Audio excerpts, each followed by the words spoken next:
Hey guys, it's me, Seren, back with another video. This is going to be my video about Monet Davis, which I said yesterday or whatever day that was that I was going to do. I want to touch on a couple things in this video, and I'm glad that I've actually waited a few days to make it because the situation has kind of developed in some different ways and that I want to discuss. So for those of you that don't know the whole Monet Davis situation, I'm sure you guys know who Monet Davis is, but for anyone who doesn't know, Monet Davis is a black female baseball player.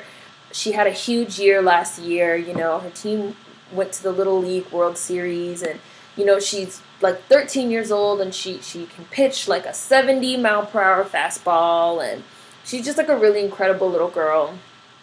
And an exceptional athlete, and I've heard she actually plays basketball as well. You know, she plays multiple sports, and she really had a Cinderella story last year of people like finding out about, you know, this little girl and what she can do, and she got the cover of Sports Illustrated, and now she has a book coming out about her story, and news recently broke sometime late last week that Disney will be making a movie about her, you know, a Disney movie, you know, like the Monet Davis story, or, you know, whatever it's going to be called.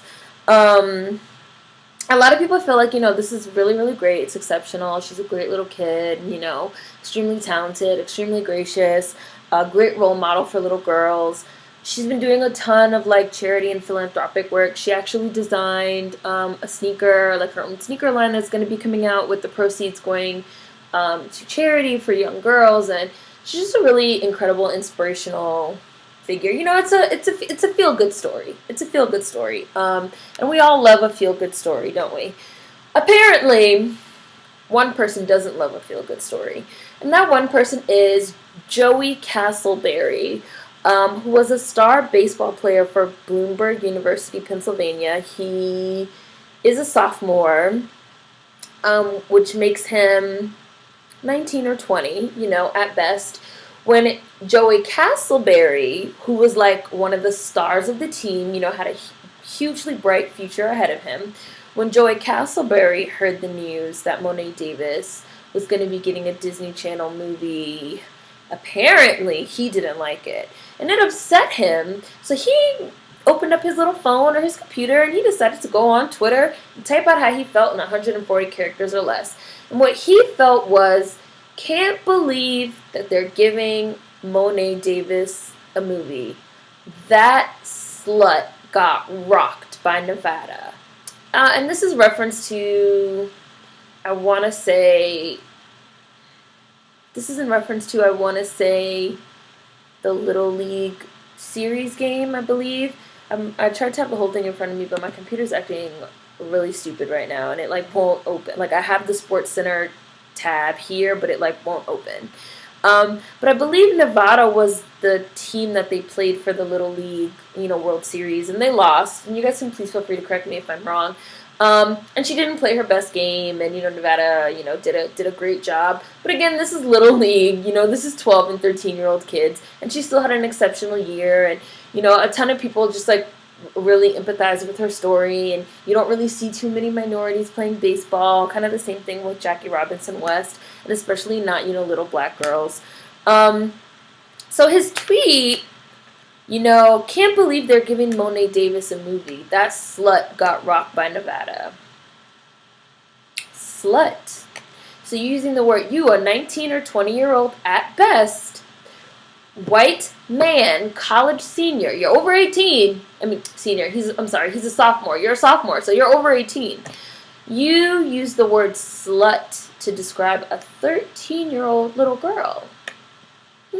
Now, I don't have an issue with you feeling like she doesn't deserve a movie. That's your opinion. If that's your opinion, that's your opinion. Maybe you feel that there are other Little League players that are more deserving. Maybe you feel like Little League in general doesn't matter or isn't that inspirational, whatever. But the choice of words used, that slut got rocked by Nevada. The choice of words stands out. And what I wanted to talk about first in this video is misogynoir. I know some people pronounce it misogynoir. I believe it can be pronounced either way. You guys can let me know which way you prefer. It really doesn't matter to me. For the sake of this video, I'm going to call it misogynoir. And really, misogynoir is where racism and sexism intersect, you know? And it's funny because I've had so many conversations with men that feel like misogynoir is not a thing and that black women do not have a unique, and girls, and black girls, do not have, you know, any type of unique intersectionality in the way that we deal with race. And as you can see by this whole Monet Davis thing, that's just not true, you know? He called her a slut. He called a 13-year-old little girl a slut. Do you guys think he would have chosen to use that word if she had been white? Have you guys ever heard of, like, Dakota Fanning when she was young? She's older now, but when she was younger, have you guys ever heard of Dakota Fanning referred to as a slut? It's really not a word you hear thrown around, you know, especially not on social media and in polite company when we're talking about little white girl children. And as I've talked about in other videos, this goes back to the hypersexualization of black women, of black girls, of the black female form, of the black body. We are seen as overly sexual, you know, lustful, you know, erotic, hypersexual, from the time that we are small children. We are not seen as pure, we are not seen as virginal, we are not seen as innocent. We are seen as, you know, lusty adults, you know. He looks at this little girl, she's a little girl. She is a little girl, 13 years old, and I believe she just turned 13. This is a 19 or 20-year-old man who looked at a little girl getting a movie and decided to call her a slut. Slut in and of itself is misogynistic. You're picking a word that deliberately has a sexual connotation. You're sexualizing a little girl, and you're, you know, a negative sexual connotation. Slut, loose, promiscuous. It's misogynistic, and it's also misogynoir because he picked that word specifically because she's black. Now, do I think he sat there with his fucking rubbing his hands together and saying, you know, I'm a racist, so I'm going to pick this word because she's black? No, but it's something that has made its way into our collective consciousness. So in his subconscious, I'm sure that that's one of the words that came to mind because she's black. The Onion did a satirical piece on Cuven Janae, I believe.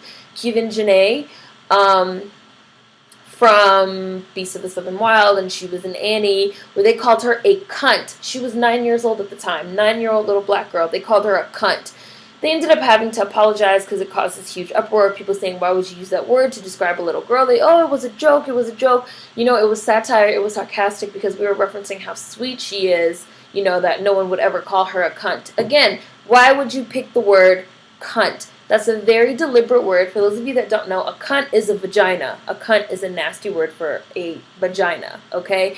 It's a word that, again, has a negative sexual connotation. So you picked a word that has a very deliberate sexual meaning to reference a 9-year-old.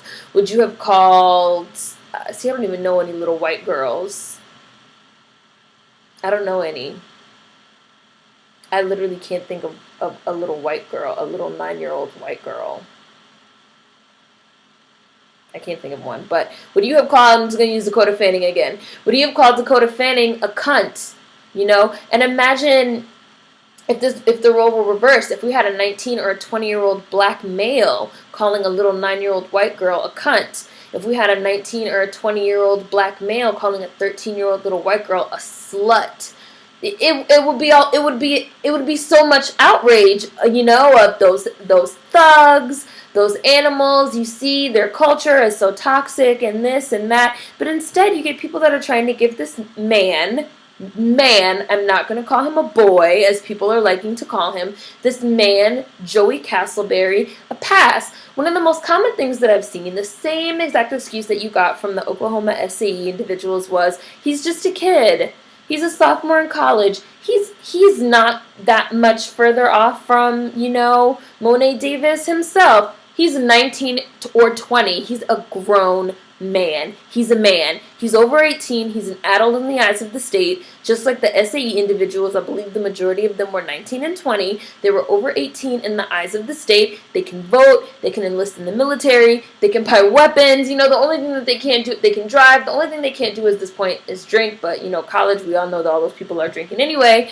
This is someone that is very far removed from a 13-year-old little girl and has no business calling her a sexualized term like slut. But since we're talking about a 13-year-old little black girl, and since racism and sexism intersect for 13-year-old little black girls, and 13-year-old little black girls are seen as hypersexual, as sexual creatures, as sexual beings, since, you know, little black children, men and women, you know, boys and girls are seen as men and women from the time that they're small. 12-year-old Tamir Rice was, you know, described by the cops as being, you know, maybe 20. He was 12 years old. When you're black, white people look at you and they see you as less innocent, more adult, you know, and more responsible for everything that goes on and everything that happens to you. You know, older white men raping little black girls is not uncommon because they see little black girls as sexual, as hypersexual creatures. So his use of the word slut was not an accident. It was not an accident. It wasn't a random word. He could have picked any word. He could have called her a little bitch. He could have said, he could have not used a slur at all. He could have said, can't believe they're giving Monet Davis her own movie. Her team got rocked by Nevada. That would have been a perfectly fine opinion. But he went to his public Twitter account and called a 13-year-old little black girl a slut. And the common white-splaining away was that, well, he's just a kid himself. If a 19 or 20-year-old Joey Casselberry had fucking raped 13-year-old Monet Davis, would that have been the fucking excuse that he's just a kid? That is just two kids?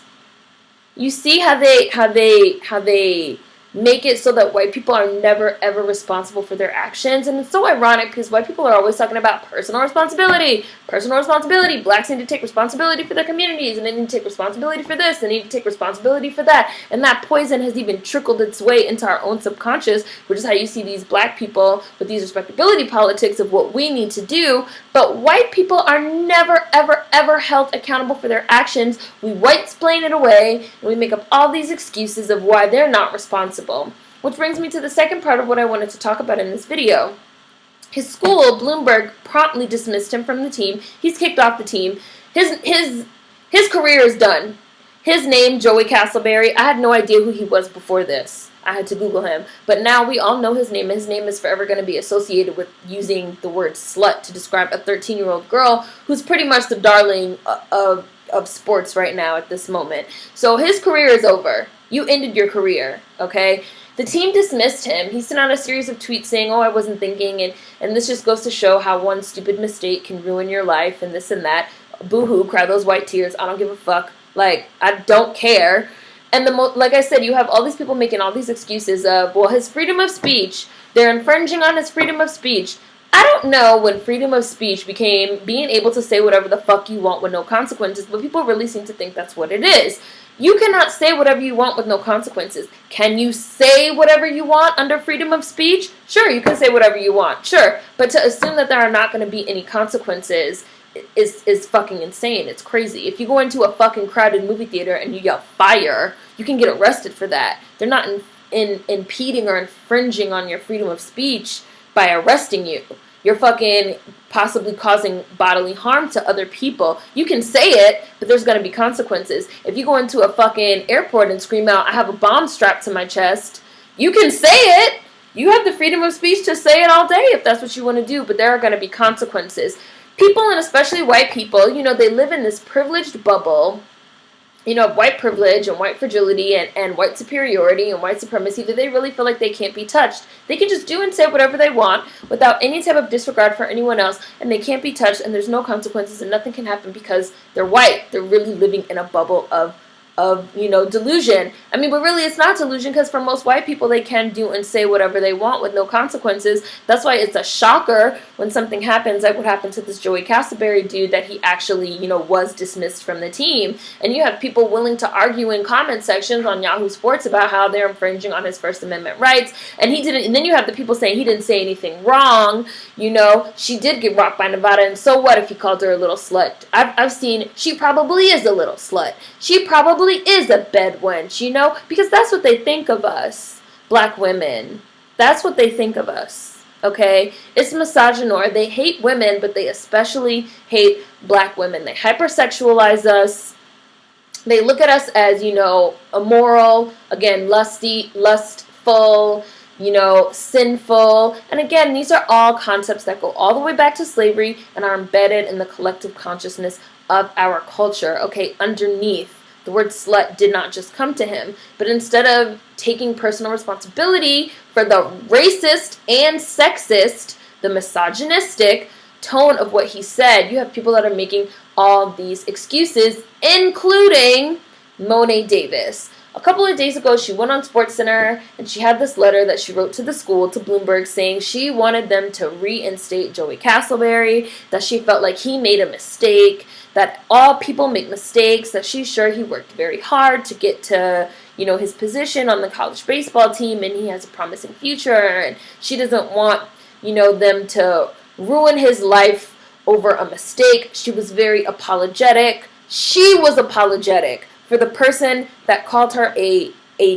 slut, a 13-year-old little black girl. She was apologizing. She says, you know, and I know people are tired of seeing me on TV and they're tired of hearing about my story, and I know it bothers people that I have a movie coming out. You know, I originally didn't understand why he hated me so much, but the more I sat down and thought about it, you know, the more it kind of made sense. So you have a 13-year-old little girl who's taking responsibility for the racist, sexist, misogynistic actions of a 20-year-old grown man.